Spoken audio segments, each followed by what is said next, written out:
আমার বড় ভাই কিন্তু আমাকে দেখবার পারে না, মাঝে মধ্যেই কয় হুজুর একটু বুঝে শোনা ওয়াজ করিস হুজুর, যে কোনো সময় ধরা পড়বি। তো দেখলাম 5ই আগস্টে আমার ভাই মসজিদের মধ্যে ঢুকলো। তা আমি দোতলা থেকে নেমে এসে মসজিদের দরজাত খাড়া হলাম। ভাইজান কি খবর, হঠাৎ হুজুরের মসজিদে আইছেন? তখন ভাই আমাকে বলতেছে তওবা করা। আমি বললাম কি তওবা? বলে বড় ভুল করছি রে, এমন একটা দল করছি যেই দলের মেম্বার থেকে প্রধানমন্ত্রী পর্যন্ত সব পড়ে গেছে, এই শালা দল আর আমি করবো না, তুই আমার তওবা পড়ে দে। তখন আমি বুঝলাম ভুল স্বীকার করলে আল্লাহ তওবা করার সুযোগ দিছে। জোরে কোন কথা ঠিক কিনা? আমরা 4 ভাই। কয় ভাই? আমরা 4 ভাই। আমার বড় ভাই প্রাইমারি হেডমাস্টার, উনি আবার আওয়ামী লীগ করে। জোরে কোন কি করে? আওয়ামী লীগ করে। আর আমার ছোট 2 ভাই 2 কলেজের প্রফেসর, এরা আবার বিএনপি করে। আর আমি হুজুর মানুষ, আমি কি দল করি সেটা তো বুঝবারই পারতেছেন। কিন্তু এই 5ই আগস্ট যখন হাসিনা পলে গেল, তখন আমার বড় ভাই দিকে আমার মাদ্রাসার মসজিদের মধ্যে ঢুকলো। আমি সিসি ক্যামেরা দেখলাম, আমার বড় ভাই কিন্তু আমাকে দেখবার পারে না, মাঝে মধ্যেই কয় হুজুর একটু বুঝে শোনা ওয়াজ করিস হুজুর, যে কোনো সময় ধরা পড়বি।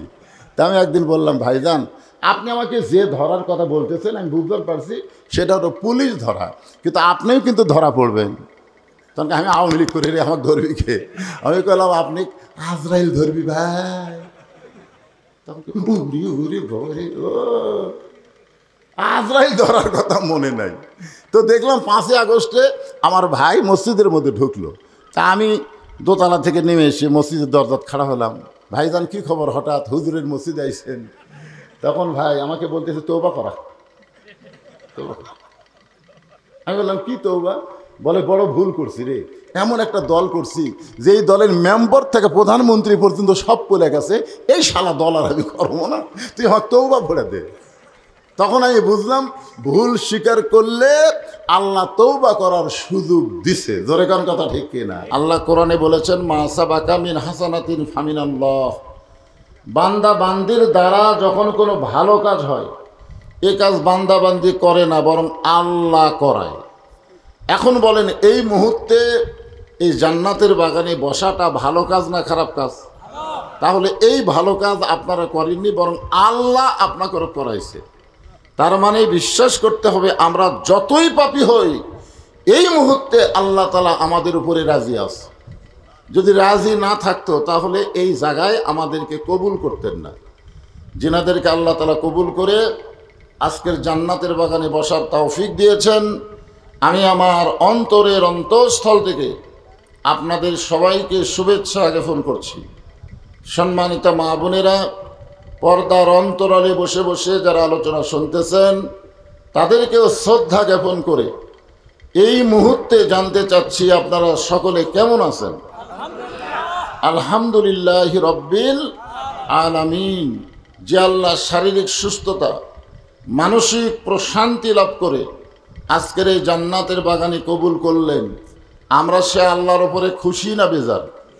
তাহলে জবান খুলে সমস্বরে সকলে বলবো রব্বানা লাকাল হামদ হামদান কাসীরান তাইয়্যিবান মুবারাকান ফীহি। আমরা প্রশংসা করলাম কার? কেন করলাম? এমনি এমনি না, আল্লাহর প্রশংসা করার অগণিত কারণ। তার মধ্যে 1 নম্বর কারণ হলো আল্লাহ তাআলা আমাদেরকে জন্মসূত্রে মুসলমানের ঘরে কবুল করেছেন। জগৎ হলো 3টা, খুব খেয়াল করবেন। জগৎ কয়টা? এই দুনিয়াতে আসার আগে আমরা আর একটা জগতে ছিলাম, সেই জগতের নাম হলো রুহের জগৎ, আলমে আরওয়াহ, রুহের জগৎ। এই দুনিয়াতে আসার পরে এটা হলো ইহকালীন জগৎ বা দুনিয়ার জগৎ। এই দুনিয়া থেকে আর একটা জগতে আমরা যাব, সেই জগতের নাম হলো আখেরাত বা কবরের জগৎ। জোরে কোন কথা ঠিক কিনা? তাহলে কয়টা? একটা জগতে আমরা ছিলাম কিন্তু আমাদের মনে নেই। আমরা যে রুহের জগতে ছিলাম এ কথা কি আমাদের মনে আছে? কিন্তু ছিলাম যে, এটা বিশ্বাস নাই? হ্যাঁ, মাশাআল্লাহ, বিশ্বাস থাকলে যথেষ্ট। তাহলে রুহের জগতে আমরা ছিলাম, দুনিয়ার জগতে আসি, আখিরাতের জগতে আমরা যাব। তিনটা কাল, একটা হলো অতীতকাল, রুহের জগৎ চলে গেছে, বর্তমান কাল দুনিয়ার জগতে আমরা আছি, আর ভবিষ্যৎকাল আখিরাতের জগতে আমরা যাচ্ছি। যেরকম ঠিক কিনা? যাচ্ছি মানে বোঝেন, যাচ্ছি মানে এমনভাবে আমাদেরকে থাকতে হবে যে কোনো মুহূর্তে আমাদেরকে যাওয়া লাগবে। যেরকম ঠিক কিনা? যে কোনো মুহূর্তে আমাদেরকে যাওয়া লাগবে। এখন আপনারা হিসাব করে দেখেন তো, রুহের জগতে খালি আমাদের রুহু ছিল না বহু রুহু ছিল? বহু রুহুর ভিতর থেকে আল্লাহ আমাদের রুহুকে পছন্দ করে দুনিয়াতে মুসলমানের ঘরে আমাদেরকে প্রেরণ করলেন। চিন্তা করে দেখেন। এখন আপনারা বলবেন, হুজুর মুসলমানের ঘরে প্রেরণ করার কারণেই যে আমাদের উপর আল্লাহ দয়া করলো, তা কেমনে বুঝবো? এটা বুঝবো আমরা যখন আল্লাহর কোরআন পড়বো। তখন আল্লাহ বলতেছেন, অমাইয়াবো তাগি গয়রাল ইসলামা দীনান ফালা ইউকবালা মিনহু। ইসলাম ছাড়া অন্য কোনো ধর্ম কেউ যদি গ্রহণ করে, আল্লাহ বলেছেন কখনোই তা কবুল করা হবে না। তাহলে আল্লাহর কাছে একমাত্র কবুলযোগ্য ধর্মের নাম কি? সবাইকে বলা লাগবে, নাম কি? ইন্না দীনা ইনদাল্লাহিল ইসলাম। তাহলে আল্লাহ যদি আমাদেরকে হিন্দুদের ঘরে পাঠাতো, মনে করেন যদি আল্লাহ আমাদেরকে ইহুদির ঘরে পাঠাতো, খ্রিস্টানদের ঘরে পাঠাতো, আমাদের করার কিছু ছিল? যখন আমাদের করার কিছু ছিল? তো বিনা দরখাস্তে আল্লাহ আমাদেরকে মুসলমানের ঘরে কবুল করেছেন। এ কারণে খুশি না বেজার? তাহলে সকলে বলে আলহামদুলিল্লাহ। আল্লাহর প্রশংসা করার 2 নম্বর কারণ হলো আল্লাহ আমাদেরকে দয়া করে রহম করে বিশ্ব নবীর উম্মত হিসাবে কবুল করেছেন। সাইয়্যিদুল আম্বিয়া সাইয়্যিদুল মুরসালিন। আমাদের নবী হলেন সমস্ত নবীদের নেতা। সুবহানাল্লাহ। এই যে আমরা বললাম না, আল্লাহুম্মা সাল্লি আলা সাইয়্যিদিনা। সাইয়্যিদিনা মানে কি? আরবিতে করেন তো, এর বাংলা অর্থ হলো সাইয়্যিদিনা মানে আমাদের নেতা। আমাদের নবী শুধু আমাদের নবী না, আমাদের নেতা। জোরে কোন ঠিক? বিশ্ব নেতা, বিশ্ব নবীর উম্মত হিসাবে আল্লাহ আমাদের কবুল করেছেন। এই নবীর উম্মত হওয়ার মধ্যে লাভ কি? আমি ছোট্ট একটা ঘটনা বলি। আদম আলাইহিস সালাম একদিন রাস্তা দিয়ে যাচ্ছিলেন, যাওয়ার সময় দেখে তার বেটা শীষ আলাইহিস সালাম বসে আছে। আদম নবী মা হাওয়ার পেট থেকে যত সন্তান জন্ম নিয়েছে, তার মধ্যে একজনকে আল্লাহ নবী করছেন। আমার কথা কি বুঝতে পারলেন? মা হাওয়ার পেট থেকে আদম নবীর যত সন্তান হয়েছে, তার মধ্যে নবী হয়েছে কয়টা? একজন, তার নাম হলো শীষ আলাইহিস সালাম। শীষ আলাইহিস সালাম একদিন রাস্তায় বসে আছে, কিন্তু বসার সাইজ খুব একটা ভালো না।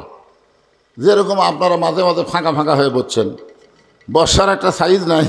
ফাঁকা থাকলে পিছনে থাকে, অসুবিধা কি?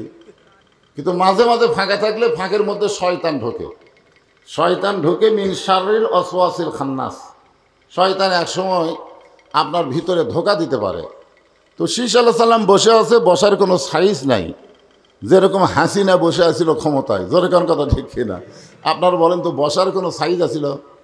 হাসিনার খালি বসার সাইজ থাকলে আজকে এভাবে পলান লাগতো না। বসার একটা সাইজ আছে। ভোট হোক, ভোটে যাই জিতবে তাই বসবে। যেরকম কথা ঠিক কিনা? হ্যাঁ, বসার একটা সাইজ।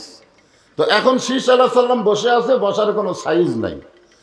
আদম আলাইহিস সালাম বললেন, বাবা শীষ, এরকম বেসাইজা বসে আছো কেন? শীষ বলতেছে, বাবা আমার মধ্যে একটু গরম গরম ভাব। কি ভাব? গরম গরম ভাব। বলে গরম ভাব হওয়ার কারণ কি? বলে কারণ হলো 3টা। কারণ হলো আমার বাবা আল্লাহর নবী, 2 নম্বর কারণ হলো আমি নিজেও আল্লাহর নবী, 3 নম্বর কারণ হলো দুনিয়াতেই আমি বউ পাইছি জান্নাতের হুর। কিসের হুর? মানে আদম আলাইহিস সালামের হাওয়ার পেট থেকে জোড়া জোড়া সন্তান জন্ম নিত। মানে প্রথম জোড়ার সাথে পরের জোড়া ছেলে মেয়ে বিয়ে হতো, এভাবে শরীয়তে তখন নিয়ম ছিল। কিন্তু শীষ আলাইহিস সালাম জন্মের সময় জোড়া পায়নি, যার কারণে শীষ আলাইহিস সালাম যখন যুবক হলো, তখন আদম নবী চিন্তায় পড়ে গেল যে আমার শীষ তো যুবক হয়ে গেল, এখন তো কোনো মেয়ে নাই। তখন আল্লাহ বললেন, চিন্তা করা লাগবে না, আমি একটা বেহেশতের হুরকে শীষ আলাইহিস সালামের বউ করে পাঠিয়ে দিলাম, আপনি তার সঙ্গে বিয়ে দিয়ে দেন। তাহলে দুনিয়াতেই জান্নাতের হুরকে যে বউ পাইছে, তার ভিতরে একটা ভাব থাকার কথা না? কথা বলেন। আবার বাপও কি নবী, নিজেও নবী। আদম আলাইহিস সালাম চোখের পানি বের করে বললেন, বাবা শীষ, নবীর বেটা নবী না হয়ে, বেহেশতের হুরের স্বামী না হয়ে, আখিরি জাহানের পয়গাম্বর নবী মুহাম্মদ রাসূলুল্লাহর উম্মত যদি হতে পারতে, তোমার জীবন ধন্য হয়ে যেত। আদম নবীর কথা শুনে তো শীত চমকে গেছে, যে নবীর বেটা নবী না হইয়া, বেহেশতের হুরের স্বামী না হইয়া, ওই শেষ নবীর উম্মত হয়ে গেলে আমার জীবন ধন্য হতো কেমনে? আদম বলতেছেন, তাহলে শোনো, আমি সামান্য একটা ভুল করার কারণে 350 বছর আমি কেঁদেছি। কাঁদতে কাঁদতে আমার চোখের পানি পড়তে পড়তে গোস্ত পচে মুখের হাড় বের হয়ে গেছে। এরপরও আল্লাহ আমার তৌবা কবুল করেনি। ওই নবীর ওসিলা যখন ধরেছি, তখন আল্লাহ আমার তৌবা কবুল করেছে। শোনো শীষ, ওই নবীর উম্মতেরা যদি সারা জীবন পাপ করে, মৃত্যুর আগে ওই নবীর ওসিলায় যদি একবার তৌবা করে, সঙ্গে সঙ্গে আল্লাহ তার জীবনের সব গুনাহ মাফ করে দিবে। শীষ আলাইহিস সালাম বলতেছেন, বাবা তাহলে নবীর বেটা নবী না হয়ে, বেহেশতের হুরের স্বামী না হয়ে, ওই নবীর উম্মত যদি হতে পারতাম, তাহলে আমার জীবন বড় ধন্য হয়ে যেত। আদম বললেন, বাবা শীষ, ওই নবীর উম্মত সবাই হতে চাইলেও হতে পারবে না। ওই নবীর উম্মত হবার গেলে ভাগ্য লাগে। জোরে কোন কি লাগে? এখন আপনারা বলেন তো, আমাদের ভাগ্য ভালো না খারাপ? আরো জোরে বলেন। সেই নবীর সুন্নতকে বাদ দিয়ে ইংরেজ খ্রিস্টানদের চাল চরিত্র আমরা গ্রহণ করেছি। যেই নবী আমাদেরকে বাদ দিয়ে নিজে জান্নাতে প্রবেশ করবে না, রাসূল বলেছেন, আমার একটা উম্মত বাহিরে থাকা অবস্থায় আমি নবী নিজে জান্নাতে প্রবেশ করব না। সমস্ত উম্মতেরা জান্নাতে ঢুকলে এরপরে আমি নবী জান্নাতে যাব। এমন একটা নবী পাওয়ার পরে খুশি হয়ে আমরা সবাই আল্লাহর দরবারে শুকরগুজার করছি, আলহামদুলিল্লাহ। আমরা আল্লাহর প্রশংসা করার 3 নম্বর কারণ হলো যে কোরআন থেকে আপনারা আলোচনা শুনবেন, এই কোরআনের মধ্যে কোনো সন্দেহ। যারা কইলেন না, এই নাই শব্দটা যারা কইলেন না, মুখ বন্ধ করে থাকলেন, আচ্ছা আপনাদের কান্দের ফেরেশতা কি লিখবে কোন তো? না, আপনাদের কান্দর 2টা ফেরেশতা আছে না? নাই? বিশ্বাস করেন আছে? কিরামান কাতিবিনা ইয়ালামুনা মা তাফআলুন। একটা গানও আছে, তোমার 2 কান্দে 2 মোহরি, লেখিতেছেন ডায়েরি, দলিল দেখে রায় দিবে, টাকা পয়সার নাই কারবার। যখন আমি বললাম জালিকাল কিতাবুল লা রাইবা ফি, এই কোরআনে কোনো সন্দেহ যারা নাই বলেছেন, ডান কান্দের ফেরেশতা লেখা মাত্রই আল্লাহ বলেছেন তোমরা সাক্ষী থাকো, আমার কোরআনকে যারা সন্দেহ নাই বলল, আমি আল্লাহ তাদের জীবন থেকে জাহান্নামকেও দূর করে দিলাম। আপনারা কি ভাবতেছেন, নামাজ দিয়া, রোজা দিয়া, হজ দিয়া, যাকাত দিয়া জান্নাতে যাবেন? জান্নাতে যাইতে গেলে আল্লাহর দয়া লাগবে। যে কোনো ওসিলাই আল্লাহ আমাদেরকে জান্নাত দিবার পারে। জোরে কোন কথা ঠিক কিনা? সবচাইতে হক কথা হলো, সত্য কথা হলো, এই কোরআনের মধ্যে কোনো সন্দেহ, এই কোরআনে কোনো ধোঁকা, এই কোরআনে কোনো গোজামিল। মাশাআল্লাহ, 3 বারে আপনারা নাই নাই করলেন। আমি সেই কোরআন থেকে একটা আয়াত তেলাওয়াত করেছি। আল্লাহ বলতেছেন, যারা আমাকে বিশ্বাস স্থাপন করেছ তারা আমাকে ভয় করো। শুধু ভয় করলে হবে না, ভয় করার মতন ভয় করো। আর তোমরা মুসলমান না হয়ে মৃত্যুবরণ করো না। আমাদের সকলের সামনে মৃত্যু আছে না নাই? একটা গজল আপনারা শুনছেন, কিন্তু যেদিন ডাক পড়িবে কবর মাঝে যাইতে, জোগাড় কিছু করছো বন্ধু তার মাঝে বিছাইতে। এই ছেলেবেলারা আসা খাড়া হয়ে থাকো, কেন জায়গা নাই? তো বহু জায়গা আছে, আর বসে না কেন? এই যে বসবার কলি কতগুলো বার চলে যায়, যাবেই।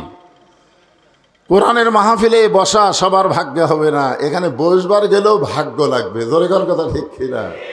আল্লাহ কোরআনে বলেছেন, হুদাল্লিল মুত্তাকিন, মুত্তাকি যারা হবে তাদেরকেই কেবলমাত্র এই কোরআন হেদায়েত দিবে। জোরে কোন কথা ঠিক কিনা?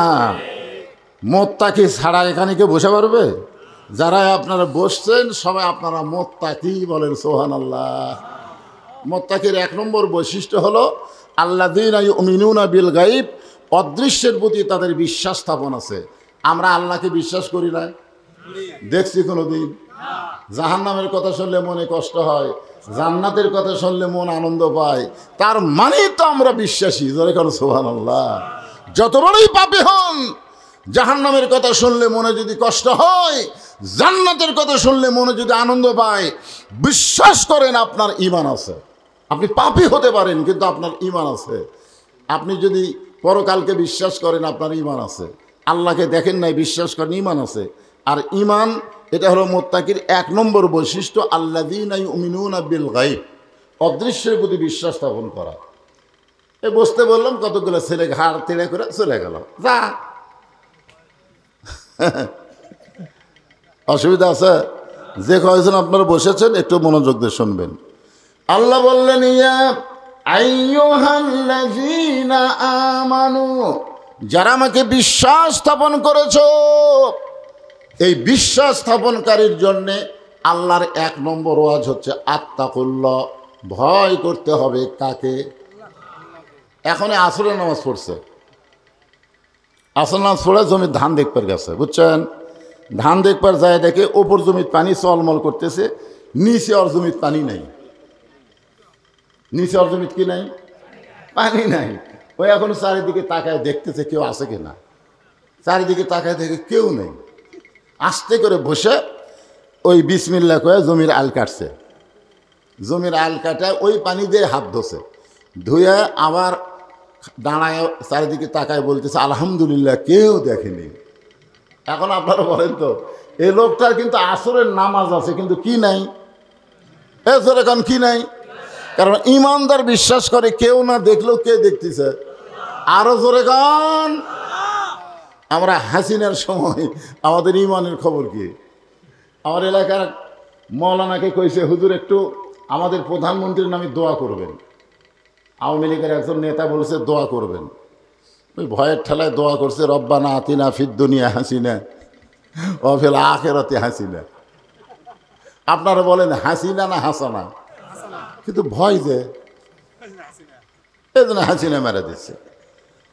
তো এখন এখানে আল্লাহ বলতেছেন, যারা আমাকে বিশ্বাস স্থাপন করেছ তাদের 1 নম্বর শর্ত হলো আত্তাকুল্লাহ, ভয় করতে হবে কাকে? আরো জোরে। আল্লাহর ভয় কেমনে কেমনে আল্লাহর ভয় করা যায়, এইটা বোঝানোর জন্য বলতেছি। অর্ধ পৃথিবীর খলিফা হযরত ওমর একসময় আল্লাহর নবীকে হত্যা করার জন্য রাঙ্গা তরবারি হাতে নিয়েছিলেন। যখন রাস্তার মধ্যে জানতে পারলেন যে তোমার বোন আর ভগ্নিপতি ঈমান গ্রহণ করছে, তুমি যাকে হত্যা করবা তার দলে ভর্তি হয়ে গেছে, সঙ্গে সঙ্গে হযরত ওমর নবীর দরবারে না গিয়ে ওই বোন ভগ্নিপতির বাড়ির দরজায় গেলেন। যেই মাত্র বাড়ির দরজায়, সঙ্গে সঙ্গে ঘরের ভিতর থেকে আল্লাহর কোরআনের তেলাওয়াত আসতেছে। ইন্নামাল মুমিনুনা আল্লাযীনা ইযা যুকিরাল্লাহু ওয়াজিলাত কুলুবুহুম ওয়া ইযা তুলিয়াত আলাইহিম আয়াতুহু জাদাতুহুম ঈমানাও ওয়া আলা রাব্বিহিম ইয়াতাওয়াক্কালুন। আল্লাহ বলতেছেন যে ইজা যুকিরাল্লাহ ওয়াজিলাত কুলুবুহুম, জিকিরের কারণে। জিকিরটা কি? এই কোরআনটাই কিন্তু একটা জিকির। কোরআনটা কি? ইন্না নাহনু নাযালনা যিকরা। আল্লাহ বলতেছেন আমি কোরআনকে জিকির হিসাবে নাজিল করেছি। উমরের অন্তরে থরথরি শুরু হয়ে গেল। তারপরেও রাগ করেছে, বাপ দাদার ধর্ম ত্যাগ করার কারণে দরজা খুলে বোন ভগ্নিপতিকে একসময় মার শুরু করে দিলেন। মারতে মারতে একসময় বোনের গায়ে রক্ত দেখে বললেন, বোন তুই কি যেন পড়তেছিলি, ওইটা একটু আমারে দে তো।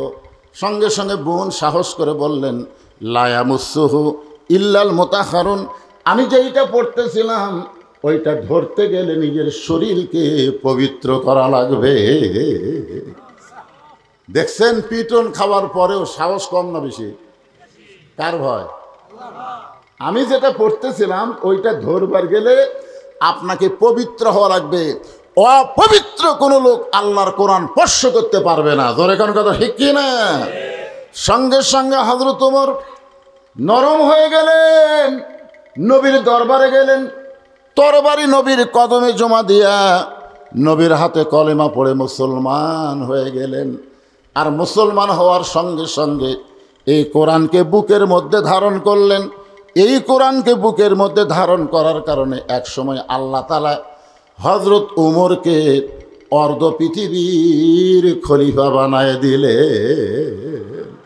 বাংলাদেশের মতন ৯৬টা, কয়টা?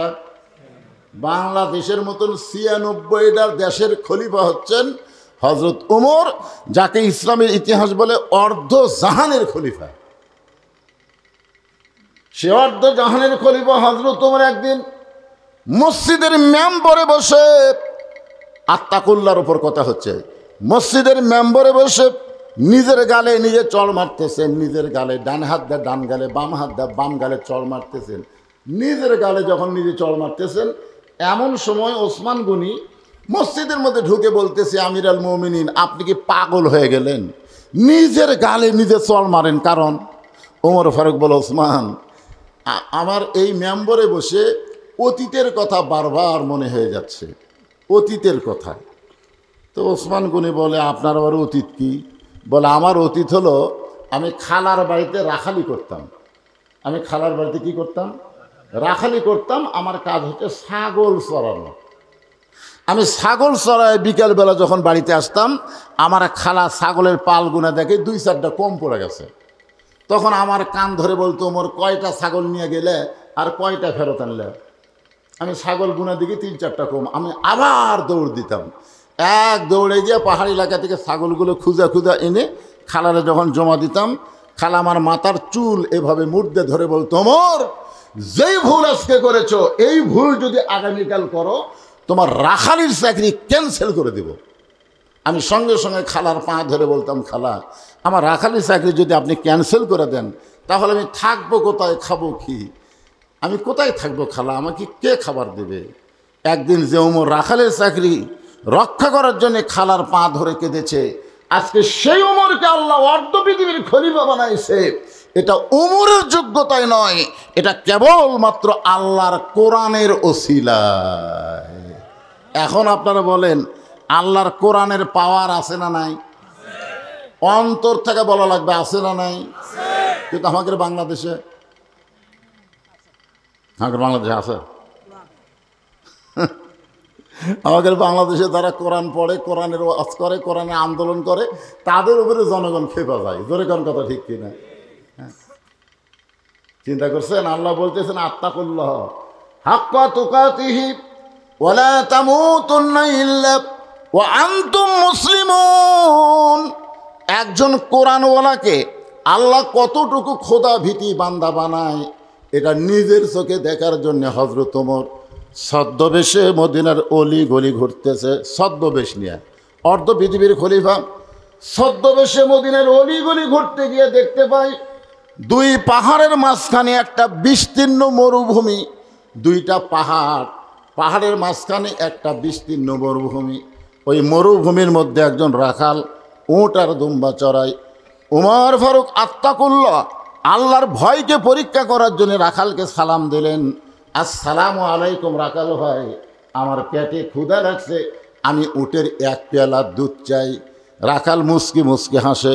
ওমর ফারুক বলে, রাখাল, আমার পেটে বড় ক্ষুধা লাগছে, তৃষ্ণা লাগছে, তোমার কাছে উটের এক পেয়ালা দুধ চেলাম, তোমাকে সালাম দিলাম, তুমি কোনো উত্তর না দিয়ে মুসকি মুসকি হাসতেছ, কারণ কি? রাখাল বলে, পথিক, আমি তোমার চিনি না, জানি না, তুমি আমার সালাম দিলি, সালামের উত্তর দিব এমন মনে করো না। তুমি দুধ চাইলেই আমি তোমাকে দুধ দিব, এটাও তুমি মনে করতে পারো না। ওমর ফারুক বললেন, তাহলে আমাকে দুধ কখন দিবা? ওমর ফারুক বললেন, আগে তোমার পরিচয় দাও। আগে তোমার কি দাও? পরিচয় দাও। ওমর ফারুক চিন্তায় পড়ে গেলেন যে আমি অর্ধ জাহানের খলিফা, আমি ছদ্মবেশ ধারণ করছি, এখন যদি আমার আসল পরিচয় দেই তাহলে তো গুমুর ফাঁস হয়ে যায়, আত্তাকুল্লাহ তো দেখা যায় না। ওমর ফারুক চিন্তায় পড়ে গেলেন, আমি কি পরিচয় দেব? এমন সময় আল্লাহর কোরআন বলে, ওমর, রাখাল যখন তোমার পরিচয় চাইছে, তুমি আসল পরিচয় দাও। তোমার আসল পরিচয় হলো মিল্লাতা আবিকুম ইব্রাহিম হুয়া সাম্মাকুমুল মুসলিমিন। আল্লাহর কোরআন তেলাওয়াত শুনলে ঈমান বাড়ে না কমে? তো ঈমান বাড়ার লক্ষণ কি জানেন? আল্লাহু আকবার। আপনি যদি সারা জীবন সুবহানাল্লাহ সুবহানাল্লাহ আলহামদুলিল্লাহ আলহামদুলিল্লাহ কোন, শয়তান আপনার কাছেই বসে থাকবে, শয়তান আপনার কাছেই বসে থাকবে। কিন্তু আল্লাহু আকবার যদি কোন, যত জোরে কবেন তত দূরে শয়তান পালায় যাবে। রাসূল বলতেছে শয়তান পলানোর সময় আর পিছন দিক দিয়ে বাতাস বার হবে, বাতাস। শয়তানের পিছন দিক দিয়ে বাতাস বার করার তাকবীরের নাম কি? লিল্লাহে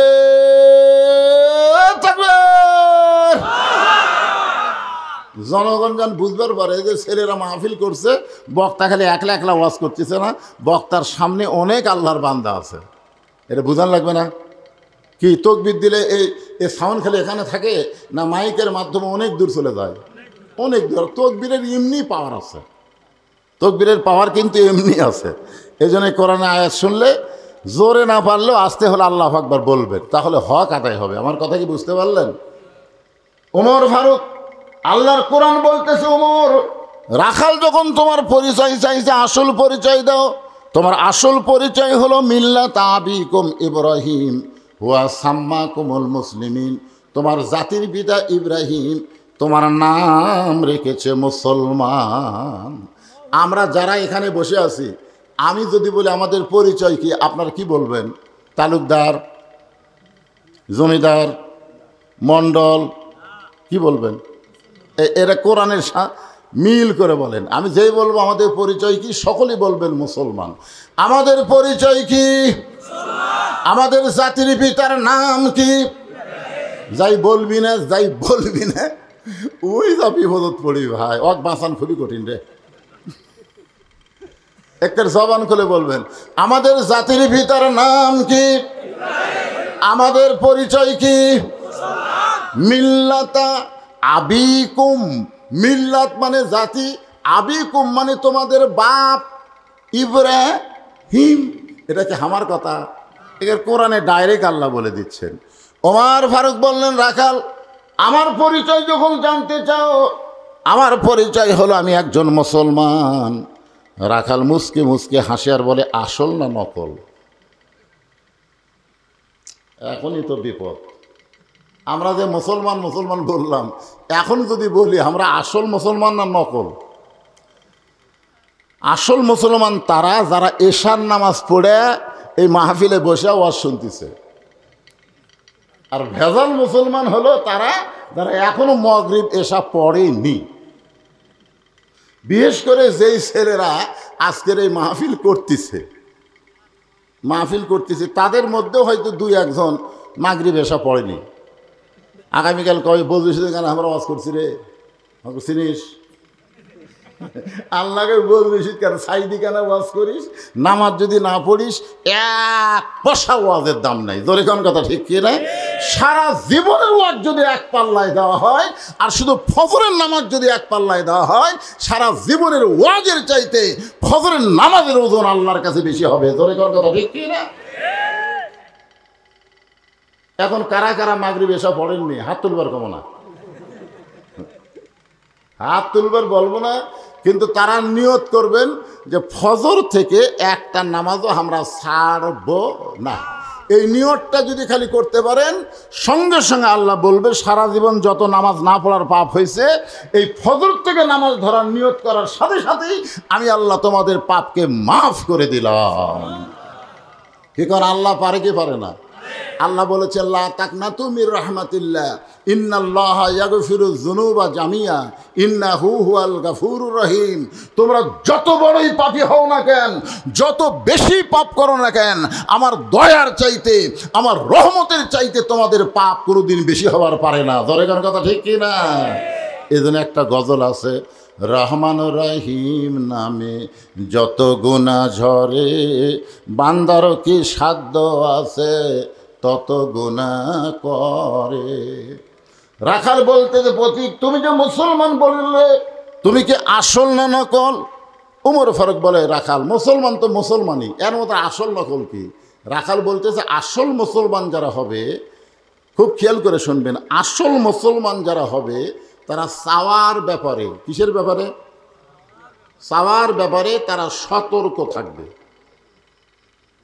আসল মুসলমান কোনোদিন আল্লাহ ছাড়া অন্য কারো কাছে চাবে, দরকার হলে আসল মুসলমান ফাঁসির মঞ্চে যাবে, কিন্তু রাষ্ট্রপতির কাছে কোনোদিন বাঁচার দরখাস্ত লিখবে না। ধরে কোন কথা ঠিক কি না? এরকম আসল মুসলমান বাংলাদেশে আপনারা দেখেননি? উকিল এসে বলতেছে, স্যার আপনি খালি রাষ্ট্রপতির কাছে একটা দরখাস্ত লেখেন, রাষ্ট্রপতি যদি আপনাকে মাফ করে তাহলে আপনার ফাঁসি কার্যকর হবে না। আসল মুসলমান মুচকি মুচকি হাসতেছে। উকিল বলে, হাসেন কেন? বলে, হাসার কারণ হলো তোমার কথা শুনে। তুমি যে আমাকে বলতেছো রাষ্ট্রপতির কাছে দরখাস্ত লিখলে রাষ্ট্রপতি আমাকে মাফ করবি। আরে আমি আমার জীবনে বাংলাদেশে 3টা রাষ্ট্রপতি ক্ষমতার থাকা অবস্থায় মরা দেখছি।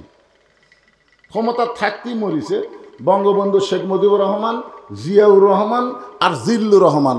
যারা ক্ষমতার থাকতে নিজেই মরে যায় তাদের কাছে কোনো ইমানদার প্রাণ ভিক্ষা চায় না। জোরে কোন কথা ঠিক কি না? প্রাণ ভিক্ষা চাবে কার কাছে? আরো জোরে বলেন, কার কাছে? আল্লাহ ছাড়া অন্য কারো কাছে চাওয়া যাবে না।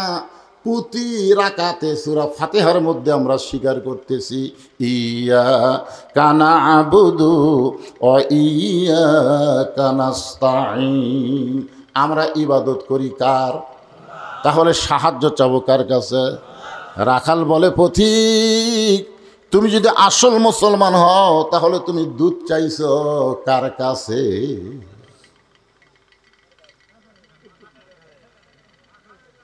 তুমি যদি আসল মুসলমান হও তাহলে তুমি দুধ চাইলে কার কাছে? সঙ্গে সঙ্গে উমর ফারুকের চোখ দিয়ে দর দর করে পানি পড়তেছে। আল্লাহ, তোমার কোরআন যখন দুনিয়াতে চালু থাকবে, উমর যদি একটা ভুল করে একটা রাখাল পর্যন্ত সেই ভুলটা বুঝতে পারবে। আজকে বাংলাদেশে আল্লাহর কোরআনের ওয়াজ আছে, কিন্তু কোরআনের সমাজ না থাকার কারণে অনেক মানুষ ভুল করতেছে, আমরা ভুল ধরবার পারতেছি না। জোরে কোন কথা ঠিক কিনা? ওমর ফারুক বললেন, রাখাল আসলে চাওয়ার ব্যাপার আমার ভুল হয়ে গেছে। রাখাল বলতে যে ভুলটা যখন স্বীকার করছো তাহলে আল্লাহ তোমাকে তওবা করার সুযোগ দিছে। আপনারা বলেন তো, ভুল স্বীকার করলে তওবা করার সুযোগ আছে না নাই? আদম আলাইহিস সালাম ভুল স্বীকার করছে, আল্লাহ তাকে তওবা করার সুযোগ দিছে। শয়তান ভুল স্বীকার করেনি, এজন্য আর তওবা করার সুযোগও নাই। জোরে কোন কথা ঠিক কিনা? আমার বড় ভাই কিন্তু আমাকে দেখবার পারে না, মাঝে মধ্যেই কয়, হুজুর একটু বুঝে শোনা ওয়াজ করিস হুজুর, যে কোনো সময় ধরা পড়বি। তো দেখলাম 5ই আগস্টে আমার ভাই মসজিদের মধ্যে ঢুকলো। তা আমি দোতলা থেকে নেমে এসে মসজিদের দরজাত খাড়া হলাম। ভাইজান কি খবর, হঠাৎ হুজুরের মসজিদে আইছেন? তখন ভাই আমাকে বলতেছে, তওবা করা। আমি বললাম, কি তওবা?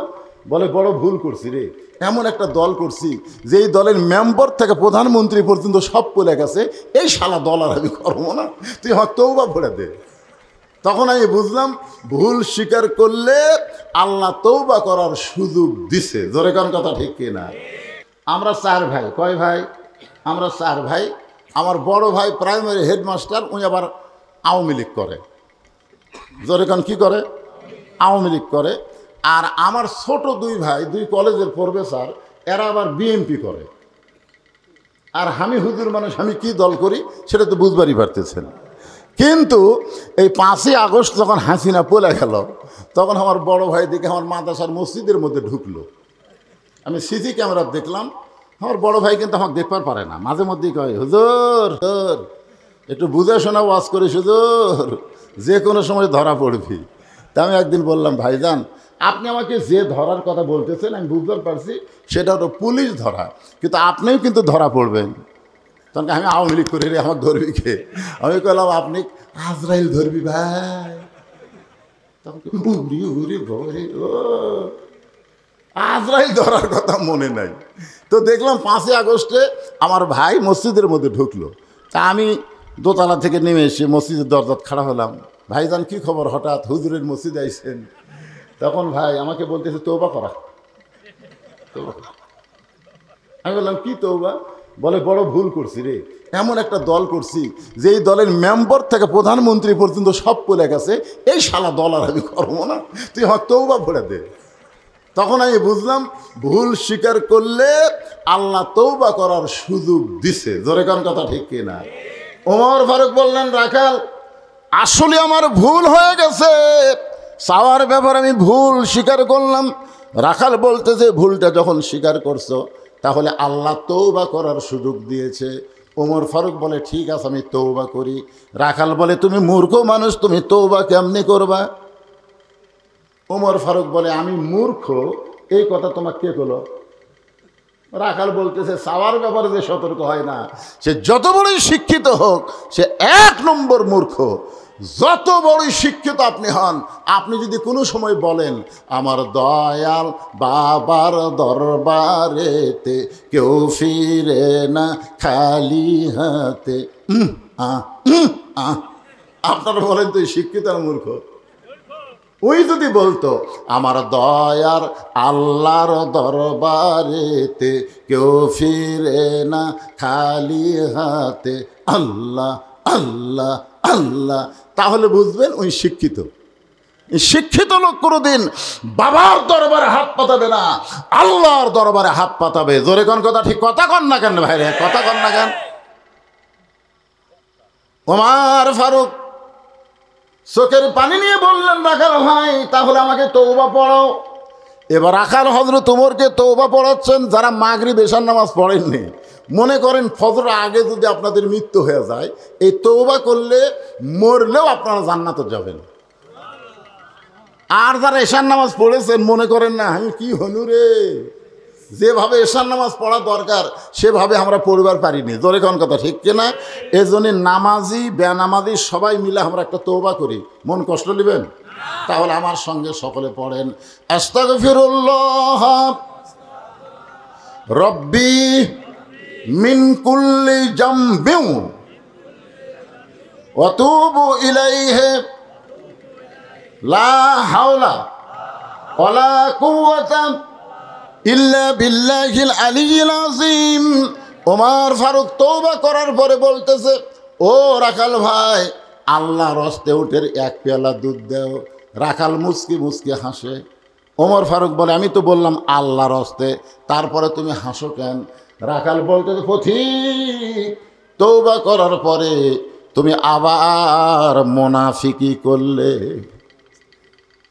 যেই বলছে মুনাফিকি, ওমর ফারুক চেহারা রক্তের মতো লাল হয়ে গেছে।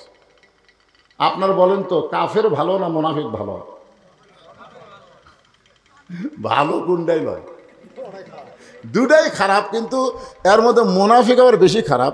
কারণ আল্লাহ কোরআনে বলেছেন মুনাফিকেরা থাকবে জাহান্নামের সব চাইতে নিচে। মুনাফিকেরা থাকবে কোথায়? কথা কন না কেন? জাহান্নামের সব চাইতে নিচে থাকবে। রাসূল বলেছেন জাহান্নামের উপরে কাফেরেরা যে পেশাব পায়খানা করবে, জাহান্নামের নিচে থাকার কারণে মুনাফিকেরা কাফের বেঈমানদের পেশাব পায়খানা খাবে। সাহাবীরা বলল, হুজুর এই বদমাইশ মুনাফিক কোন দলের মধ্যে তৈরি হবে? আল্লাহ রাসূল বললেন, আফসোস, এই মুনাফিকেরা তৈরি হবে মুসলমানের ভিতরে। এই মুনাফিকেরা আবাদ হবে কোন জায়গা? কথা কয় না কেন? মুসলমানের ভিতরে। ওমর ফারুক রাগ করে বলেন, রাখাল আমার মধ্যে মুনাফিকের কি দেখলে? রাখাল বলতেছে, লিমা তাকুলু মালা তাফআলু। আল্লাহু আকবার। রাখাল কোরআনের আয়াত পড়ে বলতেছে, তোমার মুখের সাথে মনের মিল নাই।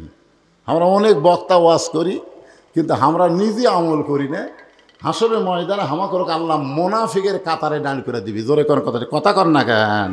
মনে করতেছেন বক্তা ওয়াজ করে গেল, আন্তর্জাতিক বক্তারে, সেই ফাটাফাটি বক্তারে, বক্তাকে আল্লাহ তক্তা বানাবি। জোরে কোন কথা ঠিক কিনা? কারণ লিমা তাকুলু মালা তাফালুন, বক্তার কথার সাথে যদি আমলের মিল না থাকে ওই বক্তা না, ওই বক্তা হলো মুনাফিক। জোরে কোন কথা ঠিক কিনা? কথা বলেন। রাখাল বলে, পথিক তোমার মুখের সাথে মনের মিল নাই, তুমি সত্যি করে বলো তো আমি কি উটের মালিক? আমি কি উটের মালিক? আমি যদি উটের মালিক হইতাম তুমি আমাকে রাখাল বললা কেন? আর যখনই তুমি আমাকে রাখাল বলছো তখন তোমার মন বলতেছে আমি উটের মালিক না। আর মালিক বাদ দে, রাখালের কাছে কেউ যদি আল্লাহর হস্তেও চায় রাখাল দিবার পারবে। যার প্রমাণ আমি নিজে। আমি একদিন পাবনা বাইকোলা ওয়াশ করে স্টেজ থেকে নামছি, ইতিমধ্যে এক লোক 100 টাকার কসকসা লোট আমার হাতত দিচ্ছে, সেই চকচকা লোট। আমি পকেটে থেকে বলতেছি ভাই কী নিয়ত? হুজুর আপনি একটু দোয়া করেন, হুজুর একটু দোয়া করেন। আমি বললাম কী দোয়া ভাই? বলে আমার বইয়ের পেটত বাচ্চা চাইছে, আল্লাহ যেন একটা পুত্র সন্তান দেয়।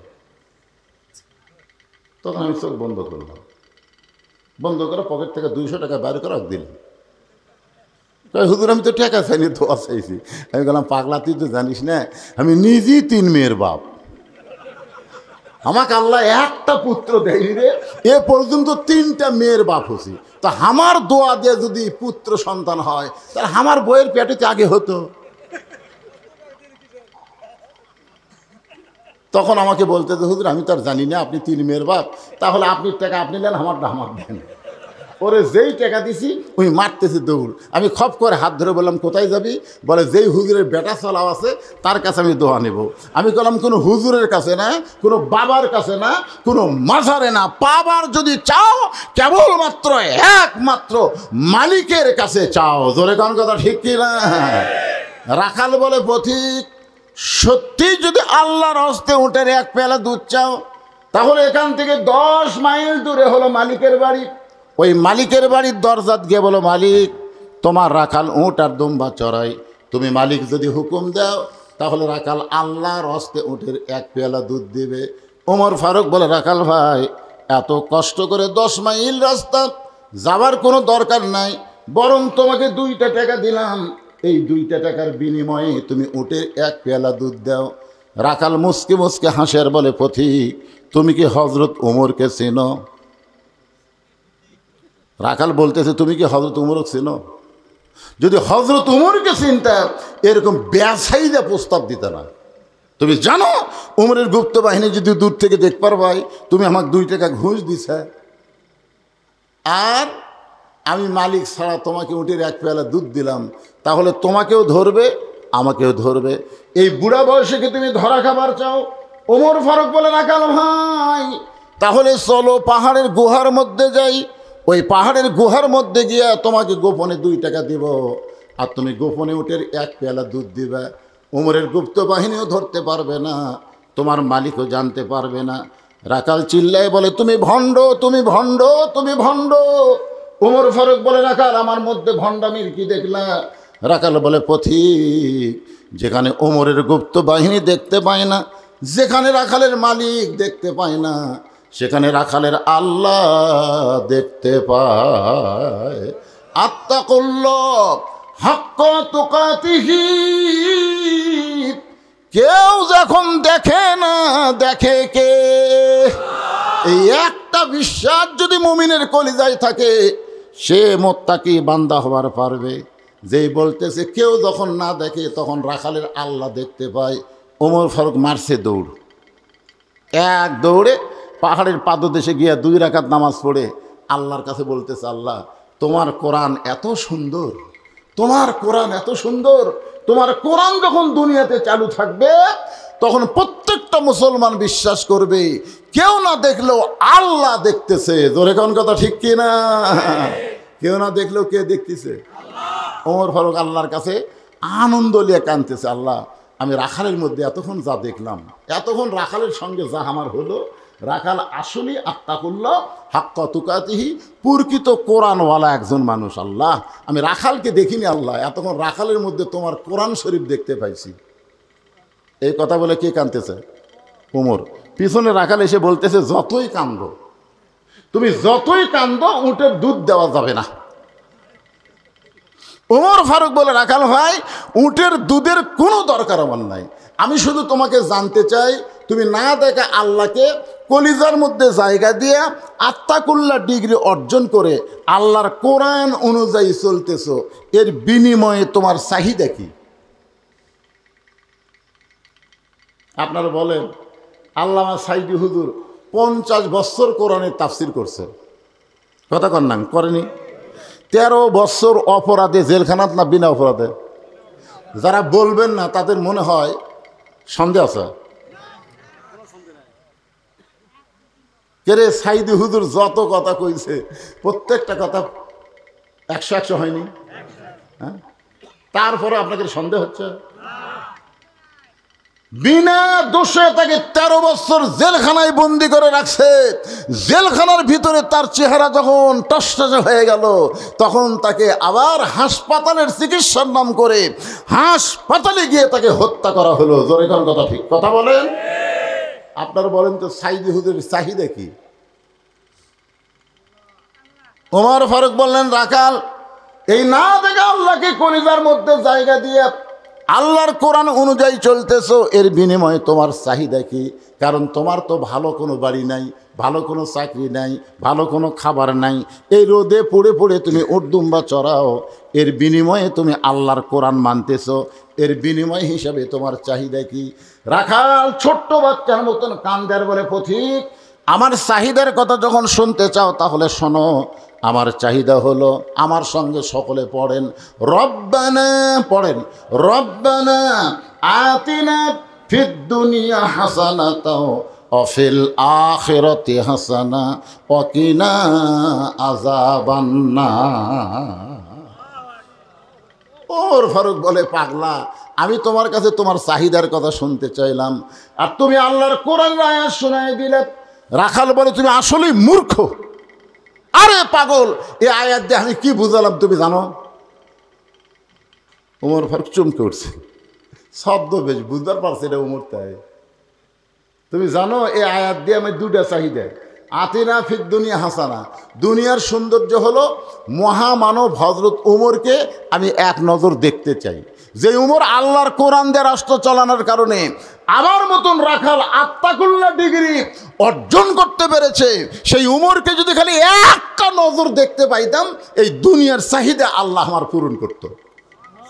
আর আমার 2 নম্বর চাহিদা হলো, আমি রাখাল যখন মরে যাব, অদম রাখালকে আল্লাহ যেন জান্নাত দেয়। তাহলে চাহিদা কয়টা?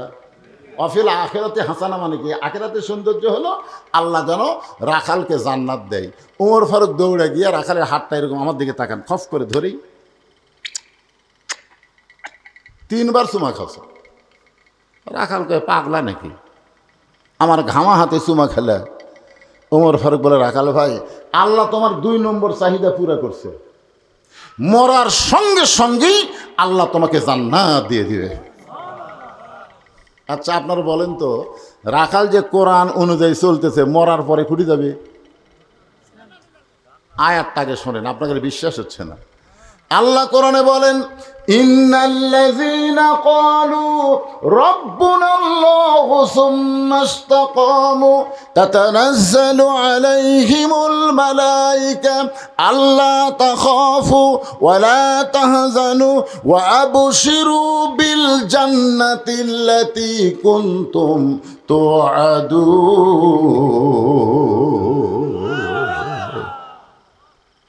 ওমর ফারুক বলতেছেন, রাখাল তোমার 2 নম্বর চাহিদা আল্লাহ পুরা করবে না, পুরা করছে, মরার সাথে সাথেই আল্লাহ তোমাকে জান্নাত দিয়ে দিবে। আপনারা সুবহানাল্লাহ কন, কিন্তু রাখাল কয় না। ওমর ফারুক বলে, রাখাল মরার সাথে সাথে আল্লাহ তোমাকে জান্নাত দিবে, সুবহানাল্লাহ কও। রাখাল কয় না। ওমর ফারুক বলে, রাখাল মরার সাথে সাথে আল্লাহ তোমাকে জান্নাত দিবে, তুমি সুবহানাল্লাহ কও না কেন? রাখাল বলে, প্রতীক মরার পরে আল্লাহ আমাকে জান্নাত দিবে, এই বাকি কথা ভালোই বলতেছ, কিন্তু হজরত উমরকে আমি এক নজর দেখতে পাবো, এই নগদ কথা বলতে তোমার কোন জাকাত বাজে? একটা হলো নগদ, একটা কি নগদ বোঝেন না? হজরত উমরকে দেখা এটা কি? আর মরার পরে জান্নাত এটা কি? তো মরার পরে জান্নাত পাবে, বাকি কথা ভালোই বলতেছো, কিন্তু হযরত ওমরকে এক নজর দেখতে পাবো, এই নগদ কথা বলতে কোন জায়গায় বাজে? ওমর ফারুকের চোখ দিয়ে দর দর করে পানি পড়তেছে। আমি যে ওমর, এটা রাখালকে কেমনে বলবো? যে রাখাল আমাকে তওবা পড়াছে, যেই রাখাল আমাকে মুনাফিক কইছে, যে রাখাল আমাকে ভণ্ড কইছে, এখন যদি বলি আমি ওমর, বলাও সারা, রাখাল হার্ট ফেল করে মরাও সারা। ওমর ফারুক রাস্তাতে গেলে শয়তান কয়দিন যায় না? এই সবাই জোরে কোন কয়দিন যায় না? আর সেই উমরে কি পড়াছে? তওবা পড়াছে, মুনাফিক কসে, ভণ্ড কসে। এখন যদি বলে ভাই তুমি যে উমর দেখবার চাও না, আমি সেই উমর, এই বলাও সারা রাখা, এর নাম হলো হার্ট ফেল। উমর ফারুক চিন্তায় পড়ে গেলেন, আমি যে উমর এইটা রাখালকে কেমনে বলি? এমন সময় আল্লাহর কোরআন বলতেছে, উদু ইলা সাবিলি রব্বিকা বিল হিকমাহ। উমর ফারুক বলে, রাখাল সত্যি যদি উমরকে তুমি দেখতে চাও তাহলে ফজরের নামাজ তোমাকে সামনে কাতারে আদায় করা লাগবে। ফজর যদি সামনে কাতারে আদায় করো, মেহরাবের মধ্যে যেই মানুষটা দেখবা ইমামতি করতেছে, ওই মানুষটি হলেন হযরত উমর। এখন আপনারা বলেন তো, কোন দল ক্ষমতাত গেলে ইমামতি করবার পারবে? ও কোথায় শরম লাগিচ্ছে? আর জামাতের নাম ধরার দরকার নাই। আলেম ওলামার দল যদি ক্ষমতায় যায়, আল্লাহওয়ালার দল যদি ক্ষমতায় যায়, তাহলে তারাই শুধু ইমামতি করতে পারবে। জোরে কথা কন না কেন রে ভাই, কথা কন না কেন? নেতা যদি দেখবার চাও, মসজিদত যাও, মেহরাবের মধ্যে কে নামাজ পড়াচ্ছে আগে সেটা দেখো মিয়া। আমার গ্রামের মসজিদে 3 জন মুসল্লি, আওয়ামী লীগ, বিএনপি, জামাত। হুজুরের মা অসুস্থ, হুজুর হাসপাতালে চলে গেছে, মা উঠল। এখন হুজুর মসজিদে আসেনি। এখন এরা 3 জন খালি বারবার ঘড়ি দেখতেছে। আমি ঢুকবার চাই, দেখতেছি আর 1 মিনিট আছে। আমি ঢুকলি এরা 3 জন জোর করে আমার সামনে দিবে। দরকার নাই, দেখি আজকে কি হয়। আমি জানলাতে দেখে আস্তে করে ব্যাগ দেয়, এই দরজার ফাঁকে থাকলাম। যেই 1 মিনিট পার হয়ে গেল, তখন আওয়ামী লীগ বলতেছে, কে রে আজকে মনে হয় হুজুর আসবি না। তাহলে আমরা 3 জন জামাত করি। তা জামাত বলতেছে, ভাই আপনার দল ক্ষমতাতে আছে, তাহলে আপনি সামনে যান।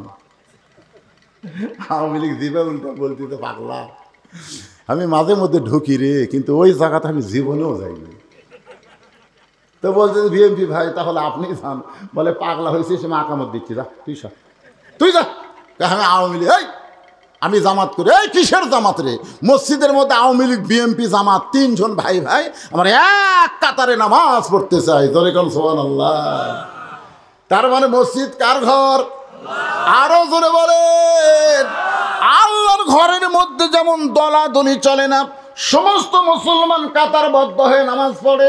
যেদিন বাংলাদেশ আল্লাহকে দিবার পারবেন, সেদিন বাংলাদেশের মধ্যেও দলাদলি থাকবে না, সব মুসলমান এক দল হয়ে যাবে। ধরে কোন ঠিক কিনা?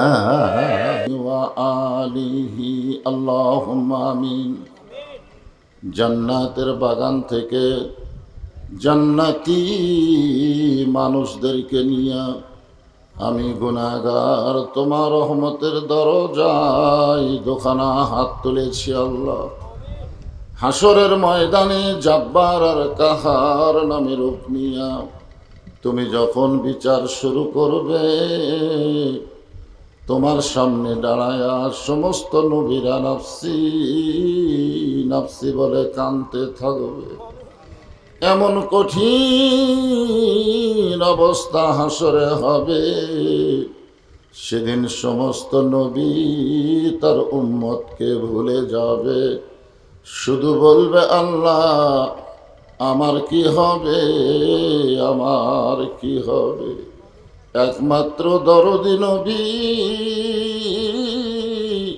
শাফাতের কান্ডারি ইয়া রব্বি হাবলি উম্মতি বলে সেজদায় পড়ে যাবে। সেই কঠিন মুসিবতের সময় আজকের এই মাহফিলকে ওসিলা করে আমাদের সবাইকে রাসূলের উম্মতের কাতারে আল্লাহ কবুল করে নিও। সুবহান রাব্বিকা রব্বিল ইজ্জাতি আম্মা ইয়াসিফুন ওয়া সালামুন আলাল মুরসালিন আলহামদুলিল্লাহি রাব্বিল আলামিন। লা ইলাহা ইল্লাল্লাহ।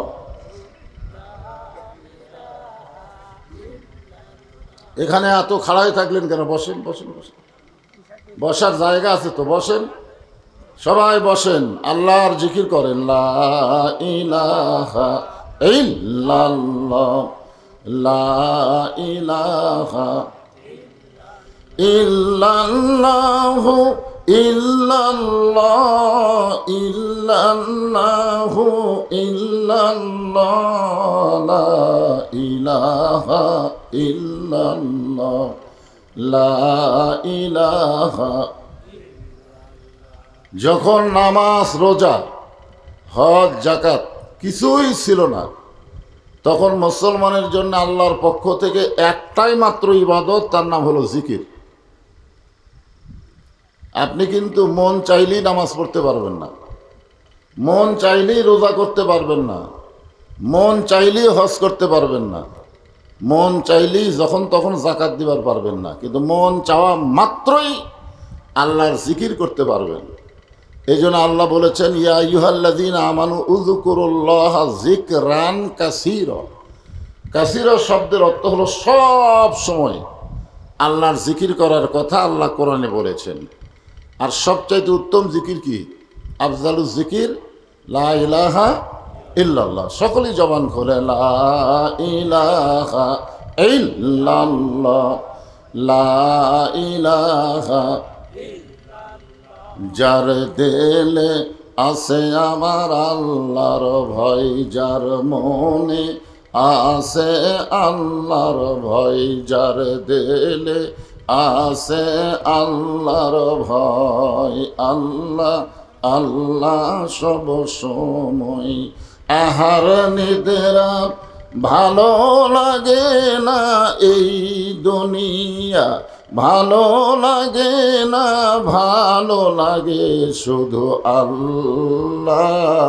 লা ইলাহা ইল্লাল্লাহ, লা ইলাহা ইল্লাল্লাহু ইল্লাল্লাহ, ইল্লাল্লাহু ইল্লাল্লাহ, লা ইলাহা ইল্লাল্লাহ, লা ইলাহা, লা ইলাহা ইল্লাল্লাহু মুহাম্মাদুর রাসূলুল্লাহ।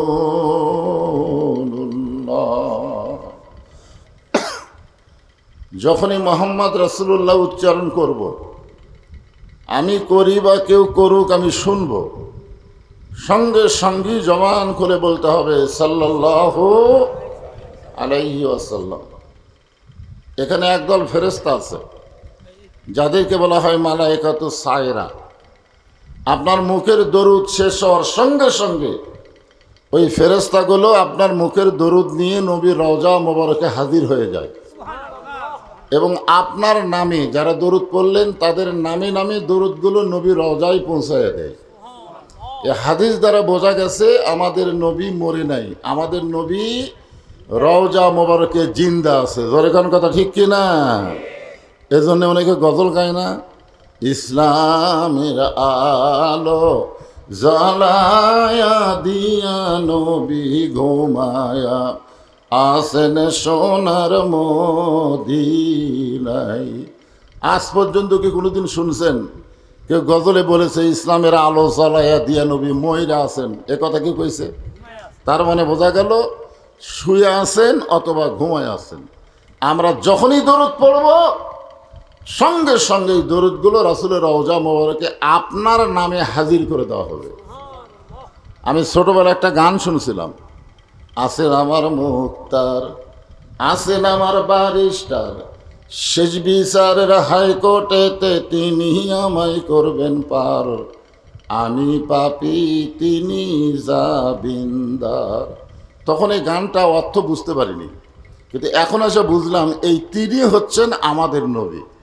আল্লাহ যখন হাকিম হয়ে আমাদেরকে আসামি বানাই বিচার শুরু করবেন, ওই নবী আমাদের পক্ষে ওকালতি করে ব্যারিস্টারি করে সুপারিশ করে আমাদেরকে জান্নাতে পৌঁছায় দিবে। সেই নবীর উপরে দরুদ পড়তে আমাদের মধ্যে কৃপণতা আছে?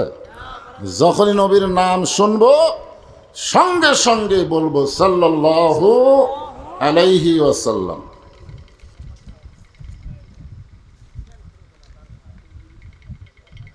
রঘুনাথপুর গ্রাম কর্তৃক আয়োজিত আজকের এই ইসলামী জলসায় আল্লাহ তাআলা যিনাকে সম্মানিত সভাপতির আসরে কবুল করেছেন, জনাব মোহাম্মদ ইদ্রিস আলী দেওয়ান। আজকের এই মাহফিলের সম্মানিত সহসভাপতি জনাব মোহাম্মদ কামাল উদ্দিন মণ্ডল।